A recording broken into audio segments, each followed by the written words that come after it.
Pay me, pay me, pay me my silver now.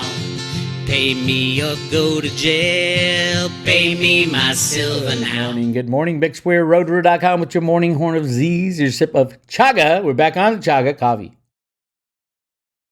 All right, yesterday's silver movements were hysterical in that we knew that there's a commitment of traders report that is cut off on Tuesday. So you had rising into Tuesday and then crashing. So they can hide, quote, hide the cabal's moves. Rustin Benham, the head of the CFTC, is on the side of the bankers. I hope everybody understands that. But now, as of Tuesday, because of the rise in the price of silver, the commercials are now long almost 20,000 contracts, almost 100, or short, almost 100 million ounces. Same game, rinse, repeat, do it again and do it again and do it again. Everybody who thought, oh, the game's over when the commercials went long, which was a couple weeks ago or a couple months ago. Nope, it's not true. They have built their largest short position since July. Now, that was as of Tuesday. Because prices of silver were slammed, we're going to see a reversal in that a little bit. We just need to remove them. It's not that difficult. If you remove the 8 largest players in the market, you should still have a market. There shouldn't be that kind of concentration in any market. JP Morgan and friends shouldn't be able to write trillions of dollars in derivatives, being that we have to bail them out. They're too big to fail banks.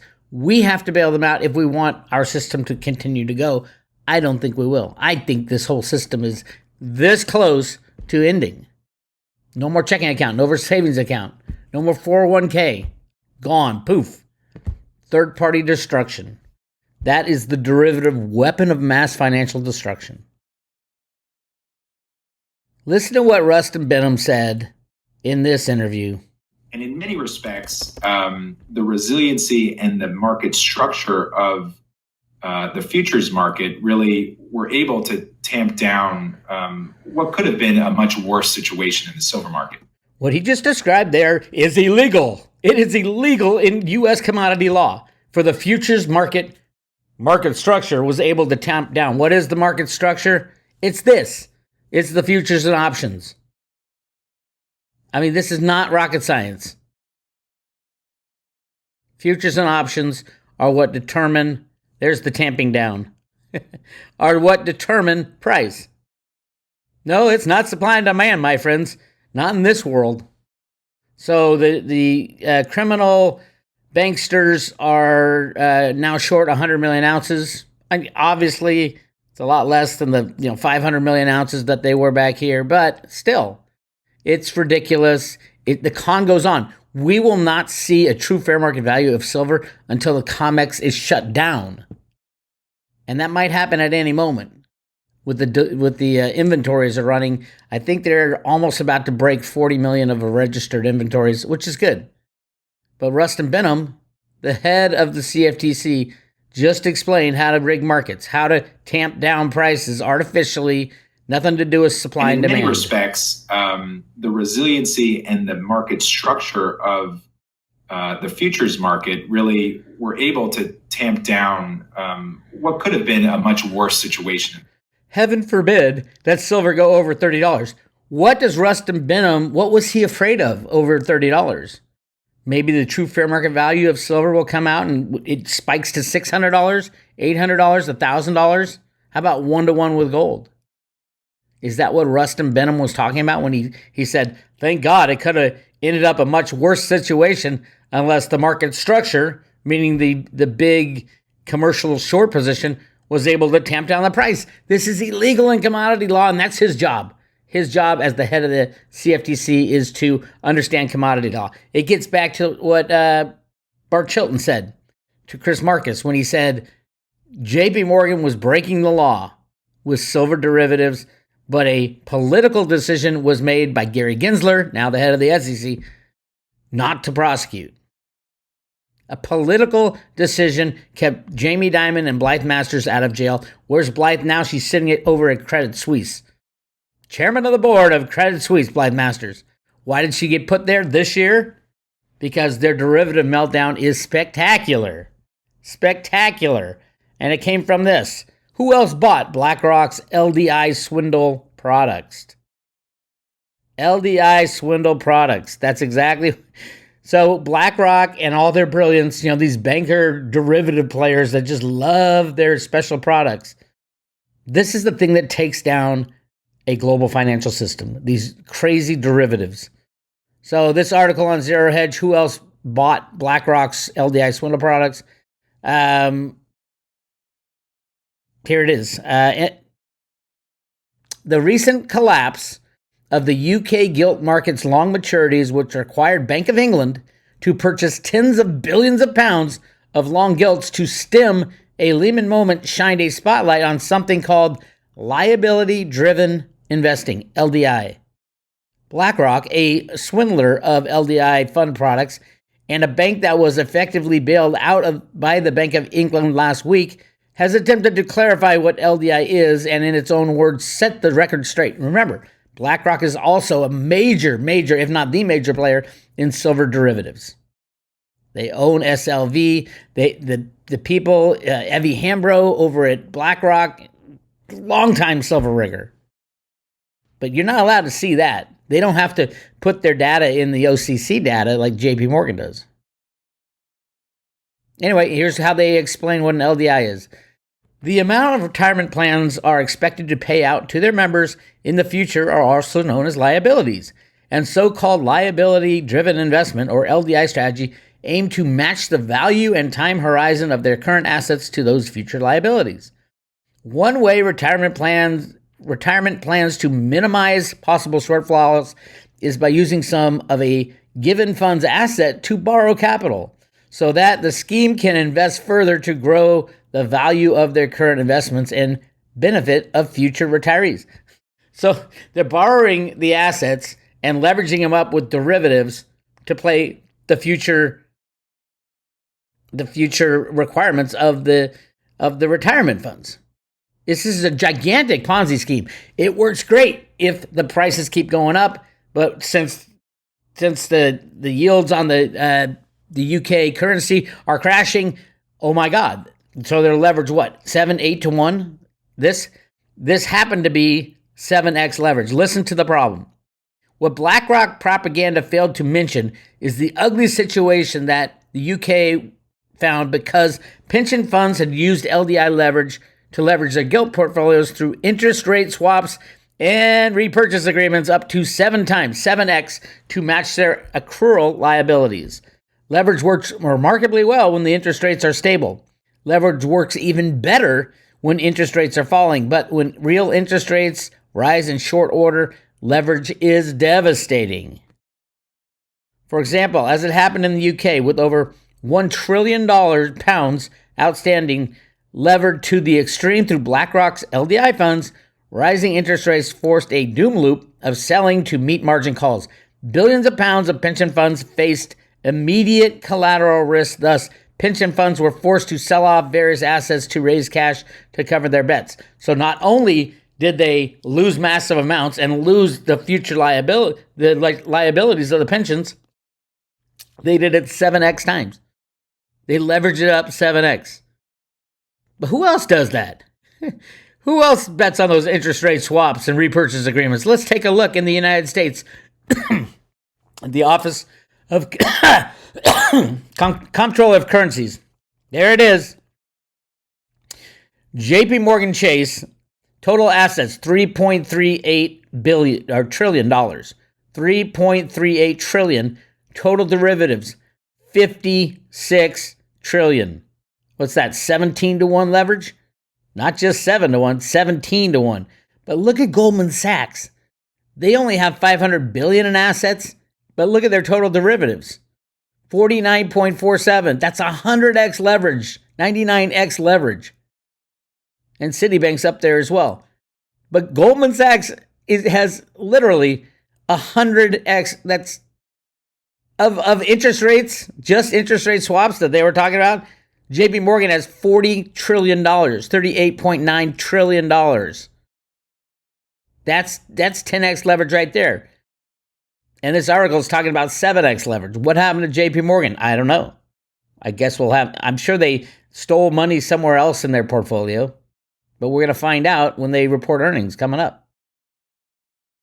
This is insane.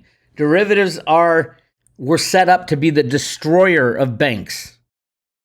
Derivatives, when you get greedy on derivatives, look out. And if you don't think $56 trillion in derivatives, this is a regulated too big to fail bank. Meaning, if JP Morgan fails, everybody loses everything. And they allow them to make a $56 trillion bet on derivatives. This is insane. And there are currently rumors floating around that a few too big to fail banks are on the verge of collapse. Credit Suisse and, of course, Deutsche Bank. Don't forget who Deutsche Bank is. How did Deutsche Bank get all these toxic derivatives?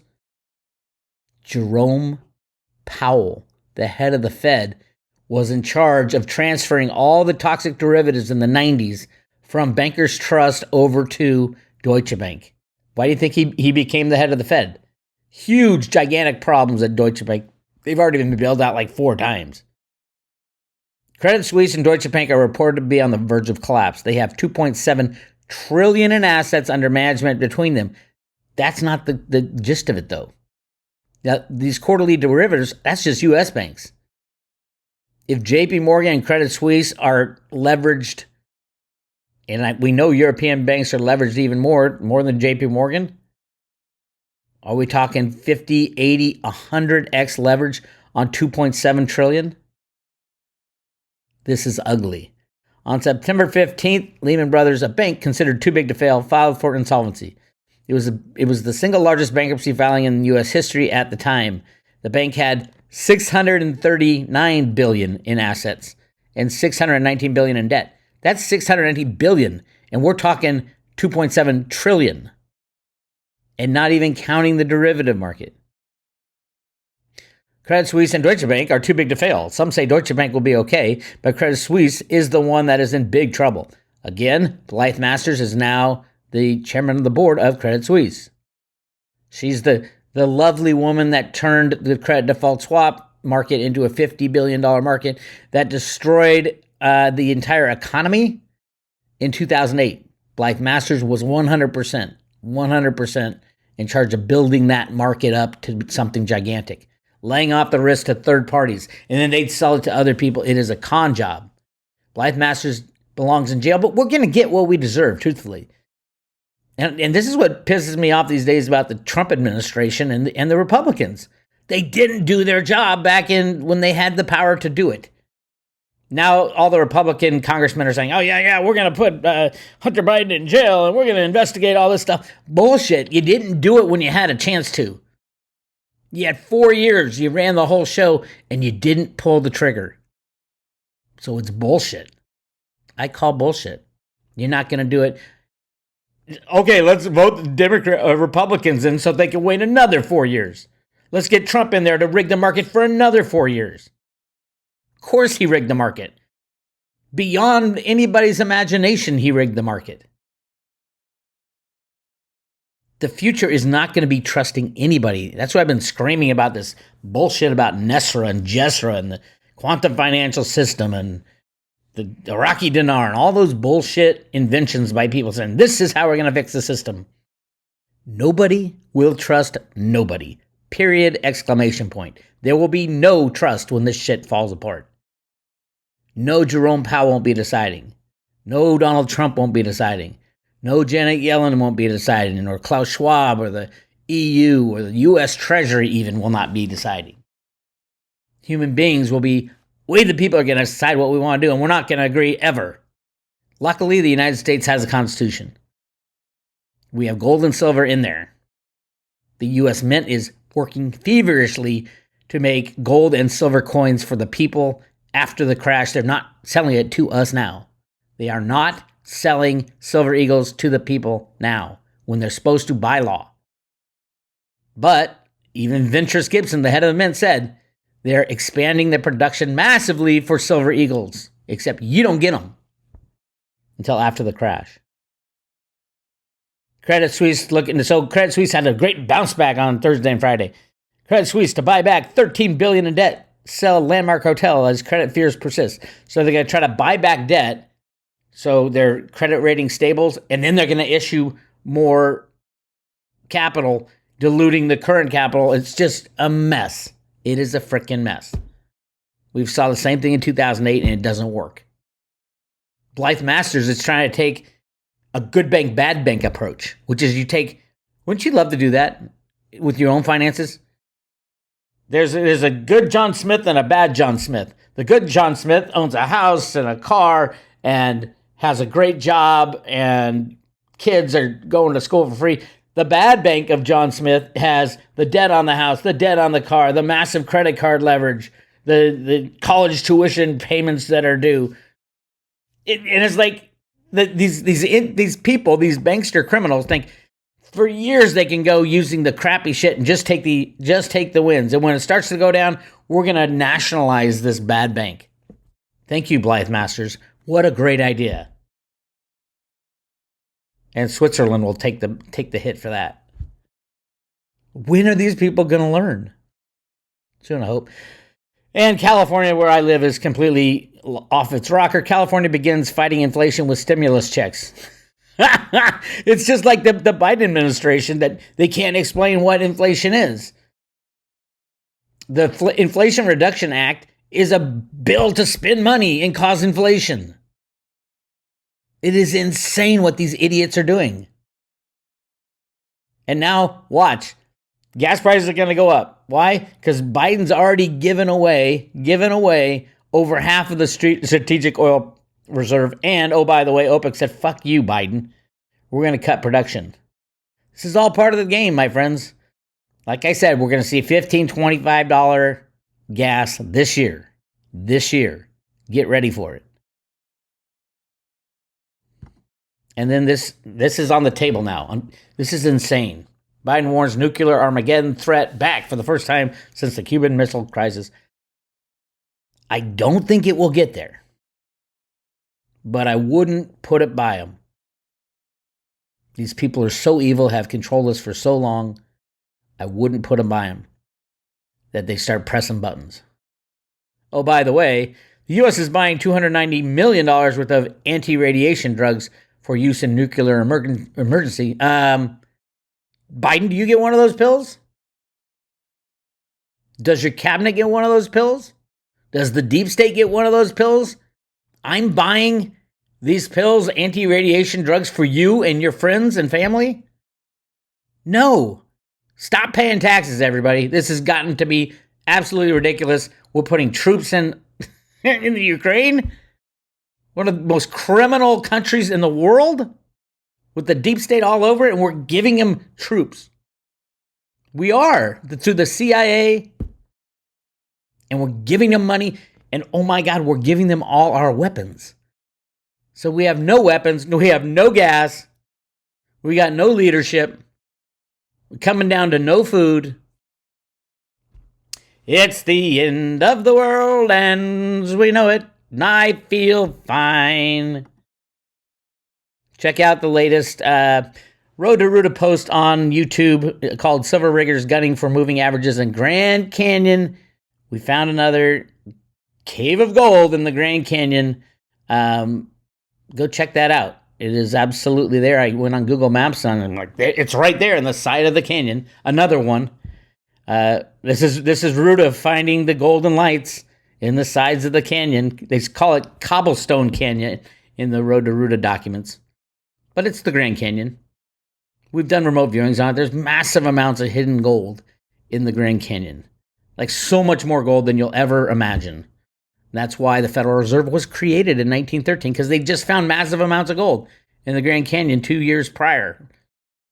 New York Times article, massive amounts of gold found back when there was only 100 million ounces in circulation.